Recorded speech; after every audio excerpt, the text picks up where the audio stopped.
Hello guys, welcome to ಅಪೂರ್ವ ಅಡಿಗೆ ಮನೆ. ಇವತ್ತು ನಾನು ಹೇಳ್ಕೊಡ್ತಾ ಇರೋ ರೆಸಿಪಿ ದೊಣ್ಣೆ ಬಿರಿಯಾನಿ. ತುಂಬ ಸಿಂಪಲ್ಲಾಗಿ ತುಂಬ ಈಸಿಯಾಗಿ ಮಾಡ್ಕೊಳ್ಳೋದು, ಅಷ್ಟೇ ಟೇಸ್ಟಿಯಾಗಿ ಕೂಡ ಇರುತ್ತೆ. ಈ ರೆಸಿಪಿ ಹೇಗೆ ಮಾಡ್ಕೊಳ್ಳೋದು ಅಂತ ಹೇಳಿಬಿಟ್ಟು ನೋಡೋಣ. ನಾನು ಅರ್ಧ ಕೆಜಿ ಚಿಕನ್ಗೆ ಅರ್ಧ ಕಪ್ಪಷ್ಟು ಮೊಸರು ಹಾಕೋತಾ ಇದ್ದೀನಿ. 3/4 ಸ್ಪೂನಷ್ಟು ನಾನು ಬೆಳ್ಳುಳ್ಳಿ ಪೇಸ್ಟ್ ತೊಗೊಂಡಿದ್ದೀನಿ, 3/4 ಸ್ಪೂನಷ್ಟು ಶುಂಠಿ ಪೇಸ್ಟ್ ತೊಗೊಂಡಿದ್ದೀನಿ. ಅದು ಎರಡೂ ಮಿಕ್ಸ್ ಮಾಡಿದರೆ 1.5 ಸ್ಪೂನಷ್ಟು ನೀವು ಶುಂಠಿ ಬೆಳ್ಳುಳ್ಳಿ ಪೇಸ್ಟ್ನ ತೊಗೊಳ್ಳಿ. ಅರ್ಧ ಸ್ಪೂನಷ್ಟು ಅರಿಶಿಣದ ಪುಡಿ, ಖಾರದ ಪುಡಿ 1 ಸ್ಪೂನಷ್ಟು, ಉಪ್ಪು ರುಚಿಗೆ ನೋಡಿಬಿಟ್ಟು ಇದಿಷ್ಟನ್ನು ಹಾಕಿಬಿಟ್ಟು ಚೆನ್ನಾಗಿ ಮಿಕ್ಸ್ ಮಾಡ್ಕೊಳ್ಳಿ.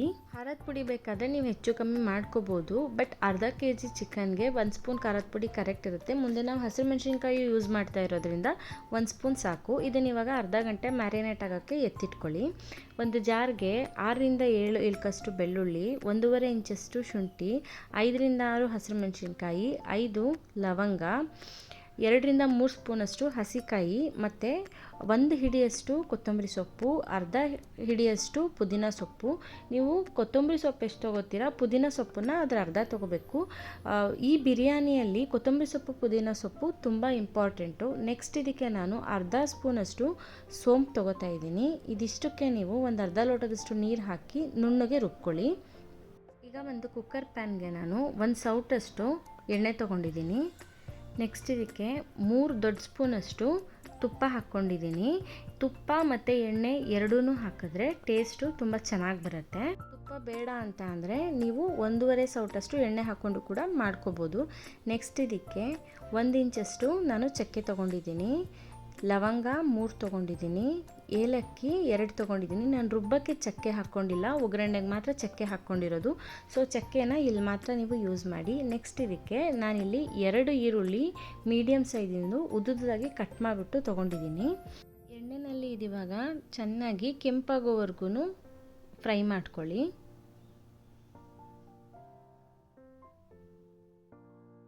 ನೋಡಿ, ಈ ಥರ ಕೆಂಪಾಗಬೇಕು. ಇವಾಗ ಇದಕ್ಕೆ ನಾವು ಮ್ಯಾರಿನೇಟ್ ಮಾಡಿಟ್ಕೊಂಡಿರ್ತೀವಲ್ಲ ಆ ಚಿಕನ್ನ ಹಾಕ್ಕೊಳ್ಳೋಣ.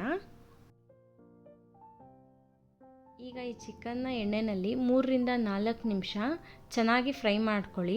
ಇದರಲ್ಲಿ ನಾವೇನು ಮೊಸರು ಹಾಕಿರ್ತೀವಲ್ಲ ಅದ್ರ ನೀರಿನ ಅಂಶ ಎಲ್ಲ ಹೋಗಿಬಿಟ್ಟು ಬರೀ ಎಣ್ಣೆ ಉಳ್ಕೋಬೇಕು. ಆ ಥರ ಇದನ್ನು ಎಣ್ಣೆಯಲ್ಲಿ ಫ್ರೈ ಮಾಡ್ಕೊಳ್ಳಿ. ಮತ್ತು ಇದಕ್ಕೆ ಯಾವುದೇ ಥರ ಅರ್ಶಿಣದ ಪುಡಿ ಆಗಲಿ ಉಪ್ಪಾಗಲಿ ಹಾಕೋ ಅವಶ್ಯಕತೆ ಇಲ್ಲ, ಯಾಕಂದರೆ ನಾವು ಮುಂಚೆನೇ ಹಾಕಿರ್ತೀವಿ.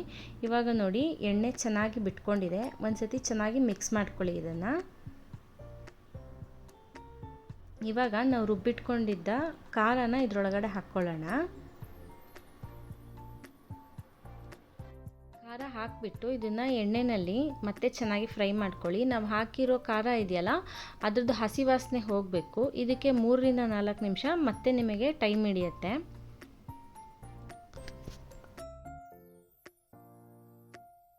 ಇದನ್ನು ಮಧ್ಯದಲ್ಲಿ ತಿರುಗಿಸ್ಕೊತಾ ಇರಿ, ಇಲ್ಲ ತಳ ಹಿಡಿಯೋ ಚಾನ್ಸಸ್ ಇರುತ್ತೆ. ನೋಡಿ, ಇವಾಗ ನೀಟಾಗಿ ಎಣ್ಣೆ ಬಿಟ್ಕೊಂಡಿದೆ ಇಲ್ಲಿ ಸೈಡಲ್ಲಿ.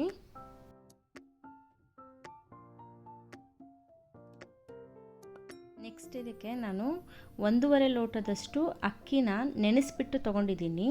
ಅರ್ಧ ಗಂಟೆ ನಾನು ಅಕ್ಕಿನ ನೆನೆಸಿದ್ದೀನಿ. ಅಕ್ಕಿ ಹಾಕಿಬಿಟ್ಟು ಫಸ್ಟ್ ಇದಕ್ಕೆ ಚೆನ್ನಾಗಿ ನೀವು ಮಿಕ್ಸ್ ಮಾಡ್ಕೋಬೇಕು.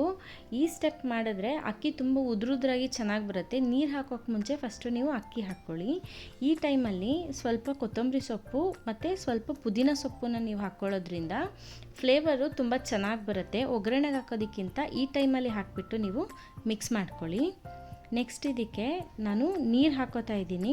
ನಾನು 1.5 ಲೋಟ ಅಕ್ಕಿಗೆ 3.5 ಲೋಟದಷ್ಟು ನೀರು ಹಾಕೋತಾ ಇದ್ದೀನಿ. ನಾನು ಕುಕ್ಕರ್ನ ಕ್ಲೋಸ್ ಮಾಡಿಬಿಟ್ಟು ಮಾಡ್ತಾಯಿಲ್ಲ, ಜಸ್ಟ್ ಹಾಗೆ ಓಪನ್ ಆಗಿ ಮಾಡ್ತಾ ಇರೋದು. ನೀವು ಕುಕ್ಕರ್ ಕ್ಲೋಸ್ ಮಾಡ್ತೀರಾ ಅಂದರೆ 1.5 ಲೋಟಕ್ಕೆ 3 ಲೋಟನ ನೀವು ಹಾಕ್ಕೊಳ್ಳಿ.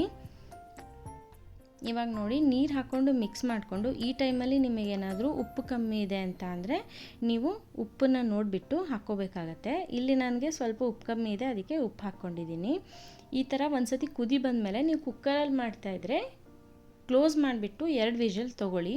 ಕುಕ್ಕರಲ್ಲಿ ಮಾಡ್ತಾ ಇಲ್ಲ ನೀವು ಅಂತ ಅಂದರೆ ಇದನ್ನು ಇನ್ನೊಂದು ಸ್ವಲ್ಪ ಕುದಿಯೋದಕ್ಕೆ ಬಿಡಿ. ಅಕ್ಕಿ ಸತತ 3/4 ವಾಸಿ ಬೇಯಬೇಕು, ಅಲ್ಲಿ ತನಕ ಇದನ್ನು ಹಾಗೆ ಬೇಯಿಸ್ಕೊಳ್ಳಿ. ಓಪನ್ ಆಗಿ ಬೇಯಿಸ್ಕೊಳ್ಳಿ, ಮೀಡಿಯಮ್ ಫ್ಲೇಮಲ್ಲಿ ಇದಿರಬೇಕು. ನೋಡಿ, ಇವಾಗ 3/4 ಅಕ್ಕಿ ಬೆಂದಿದೆ. ಈ ಥರ ಒಂದು ಸರಿ ಚೆನ್ನಾಗಿ ಮಿಕ್ಸ್ ಮಾಡ್ಕೊಳ್ಳಿ. ನೆಕ್ಸ್ಟು ನಾನಿಲ್ಲಿ ಬಾಳೆದೆಲೆ ಕಟ್ ಮಾಡ್ಕೊಂಡಿದ್ದೀನಿ. ಬಾಳೆದೆಲೆ ಕಟ್ ಮಾಡಿಕೊಂಡು ಈ ಥರ ಇಟ್ಕೋತಾ ಇದ್ದೀನಿ. ಈ ಥರ ಬಾಳೆದೆಲೆ ಇಡೋದ್ರಿಂದ ಒಳ್ಳೆ ಬಾಳೆದೆಲೆ ಫ್ಲೇವರ್ ನಿಮಗೆ ಬಿರಿಯಾನಿಲಿ ಬಂದಾಗ ತುಂಬ ಚೆನ್ನಾಗಿ ಟೇಸ್ಟ್ ಬರುತ್ತೆ. ಎಲೆ ಎಲ್ಲ ನೀಟಾಗಿ ಜೋಡಿಸಿದ್ಮೇಲೆ ಒಂದು ಹಂಚು ತೊಗೊಂಡಿದ್ದೀನಿ, ಅದನ್ನು ಕಾಯಿಸ್ಕೊಂಡ್ಮೇಲೆ ನಾವು ರೆಡಿ ಮಾಡಿ ಇಟ್ಕೊಂಡಿರ್ತೀವಲ್ಲ ಮುಕ್ಕಾಲು ಬೇಯಿಸ್ಬಿಟ್ಟು ಬಿರಿಯಾನಿನ ಅದನ್ನು ಇಟ್ಬಿಟ್ಟು ಲೋ ಫ್ಲೇಮಲ್ಲಿ ನೀವು ಇಟ್ಕೊಳ್ಳಿ. ಲೋ ಫ್ಲೇಮಲ್ಲಿ ಇಟ್ಬಿಟ್ಟು ಇದನ್ನು ಇವಾಗ ನಾನು ಒಂದು ತಟ್ಟೆಯಿಂದ ಮುಚ್ಕೋತಾ ಇದ್ದೀನಿ. ಅದ್ರ ಮೇಲ್ಗಡೆ ಏನಾದರೂ ಒಂದು ಭಾರದನ್ನು ಇಟ್ಕೊಂಡು ಫುಲ್ಲು ಸಿಮ್ಮಲ್ಲಿ ಇಟ್ಬಿಟ್ಟು ನೀವು ಕರೆಕ್ಟಾಗಿ 5 ನಿಮಿಷ ಬಿಟ್ಟರೆ ಸಾಕಾಗತ್ತೆ. ಅದಕ್ಕಿಂತ ಜಾಸ್ತಿ ಬಿಟ್ಬಿಟ್ರೆ ಅನ್ನ ಓವರ್ ಕುಕ್ ಆಗುತ್ತೆ. ನೋಡಿ 5 ನಿಮಿಷ ಆದಮೇಲೆ ಫುಲ್ ಚೆನ್ನಾಗಿ ಬೆಂದಿದೆ. ಇವಾಗ ನೀವೇನು ಮಾಡಬೇಕಂದ್ರೆ ಹಂಚಿಂದ ಕುಕ್ಕರ್ನ ಕೆಳಗಿಳಿಸ್ಬಿಟ್ಟು ಮತ್ತೆ ನೀವು ಇದನ್ನು ಕ್ಲೋಸ್ ಮಾಡ್ಕೊಳ್ಳಿ. ಕ್ಲೋಸ್ ಮಾಡಿಕೊಂಡು ಕೆಳಗಿಟ್ಬಿಡಿ. ಕುಕ್ಕರ್ನ ಕೆಳಗಿಟ್ಬಿಟ್ಟು ಮತ್ತೆ ಕ್ಲೋಸ್ ಮಾಡಿ ಅದ್ರ ಮೇಲೆ ಭಾರದ್ದೇನಾದರೂ ಇಟ್ಬಿಟ್ಟು ನೀವು ಮತ್ತೆ 5 ನಿಮಿಷ ಅದನ್ನು ಹಾಗೇ ಎತ್ತಿಡಿ, ತಿರುಗಿಸೋದಕ್ಕೆ ಹೋಗಬೇಡಿ. ನೋಡಿ 5 ನಿಮಿಷ ಆಗಿದೆ. ಇವಾಗ ನಾವು ಇದನ್ನು ಸೈಡಲ್ಲಿ ನಿಮಗೆ ಮೊದಲು ನೀರು ಕಾಣ್ತಾ ಇತ್ತಲ್ಲ, 5 ನಿಮಿಷ ಎತ್ತಿಟ್ಟ ಮೇಲೆ ನೀರು ಕಾಣ್ತಾ ಇಲ್ಲ. ಅನ್ನ ಎಲ್ಲ ತುಂಬ ಚೆನ್ನಾಗಿ ಬೆಂದಿರುತ್ತೆ ಮತ್ತು ಉದುರುದ್ರಾಗಿ ಕೂಡ ಬಂದಿರುತ್ತೆ. ಈ ಎಲೆನೆಲ್ಲ ತೆಕ್ಕೊಳ್ಳೋಣ.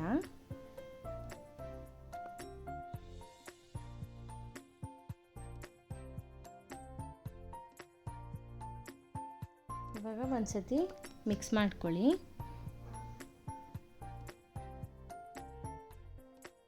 ನೋಡಿ ಅನ್ನ ಎಷ್ಟು ಚೆನ್ನಾಗಿ ಬಂದಿದೆ, ಒಂದಕ್ಕೊಂದು ಅಂಟ್ಕೊಂಡಿಲ್ಲ. ಇದೇ ಥರ ನೀವು ಮಟನ್ ಬಿರಿಯಾನಿ ಕೂಡ ಮಾಡ್ಕೋಬೋದು. ಮುಂದಿನ ದಿನಗಳಲ್ಲಿ ನಾನು ಆ ರೆಸಿಪಿ ಕೂಡ ನಿಮಗೆ ತೋರಿಸ್ತೀನಿ ಹೇಗೆ ಮಾಡ್ಕೊಳ್ಳೋದು ಅಂತ ಹೇಳಿಬಿಟ್ಟು. ಸೊ ಇವತ್ತು ನಾನು ಮಾಡಿದ್ದ ರೆಸಿಪಿ ನಿಮಗೆಲ್ಲ ಇಷ್ಟ ಆಗಿದೆ ಅಂತ ಅಂದ್ಕೊಂಡಿದ್ದೀನಿ. ಇದನ್ನು ನೀವು ಟ್ರೈ ಮಾಡಿ ಹೇಗಿತ್ತು ಅಂದ್ಬಿಟ್ಟು ಕಮೆಂಟ್ ಸೆಕ್ಷನಲ್ಲಿ ಕಮೆಂಟ್ ಮಾಡಿ. ಸೊ ಇವತ್ತು ನಾನು ಮಾಡಿದ ರೆಸಿಪಿ ನಿಮಗೆಲ್ಲ ಇಷ್ಟ ಆಗಿದ್ದರೆ ಲೈಕ್ ಮಾಡಿ, ಕಮೆಂಟ್ ಮಾಡಿ, ಹಾಗೆ ಸಬ್ಸ್ಕ್ರೈಬ್ ಆಗೋದನ್ನು ಮರಿಬೇಡಿ. Thank you for watching this video.